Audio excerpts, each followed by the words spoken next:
দীর্ঘ প্রতীক্ষার অবসান ঘটিয়ে বাংলাদেশে প্রায় ৩৫,০০০ কোটি টাকা ব্যয়ে পদ্মা নদীর ওপর নতুন একটি ব্যারেজ নির্মাণ করতে যাচ্ছে সরকার।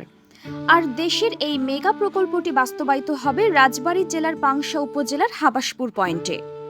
শুকনো মৌসুমে পানি থাকতেছে না, এই পানি ধরেন যাবার যখন আমার এই পদ্মা ব্যারেজটা হয়ে যাবে, শান্তর পানির ভান্ডার হয়ে যাবে, তখন তার শুকনো আমার কষ্ট হবে না।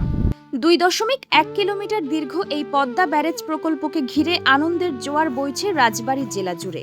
বিশেষ করে পাংশার হাবাসপুর এলাকার মানুষের মধ্যে দেখা দিয়েছে ব্যাপক উচ্ছ্বাস ও আশাবাদ।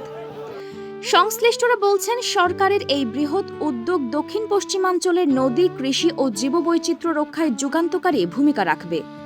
সেই সাথে প্রকল্প বাস্তবায়নের মাধ্যমে শুষ্ক মৌসুমে পদ্মা নদীর পানি সংরক্ষণ ও নিয়ন্ত্রণ করে মিঠা পানির প্রবাহ ফিরিয়ে আনার পরিকল্পনা নেওয়া হয়েছে।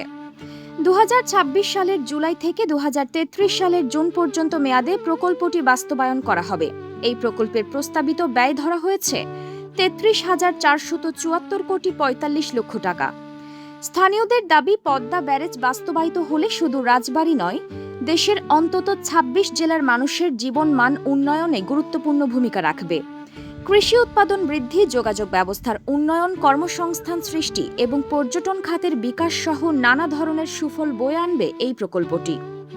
হাবাসপুর এলাকার বাসিন্দারা জানিয়েছেন, দীর্ঘদিন ধরে এই অঞ্চলের মানুষ শুষ্ক মৌসুমে নদীর পানি সংকট, কৃষি সমস্যা এবং নানা রকম ভোগান্তির শিকার হয়ে আসছেন।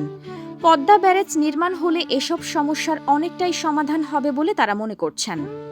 তবে স্থানীয় কৃষকদের দাবি, প্রকল্পটি বাস্তবায়নের সময় কৃষিজমি অধিগ্রহণে ক্ষতিগ্রস্ত পরিবারগুলো যেন ন্যায্য ক্ষতিপূরণ ও যথাযথ পুনর্বাসন পায়, সেই বিষয়েও সরকারকে গুরুত্ব দিতে হবে। একই সঙ্গে দ্রুত সময়ের মধ্যে প্রকল্পের বাস্তব কাজ শুরুর আহ্বান জানিয়েছেন তারা।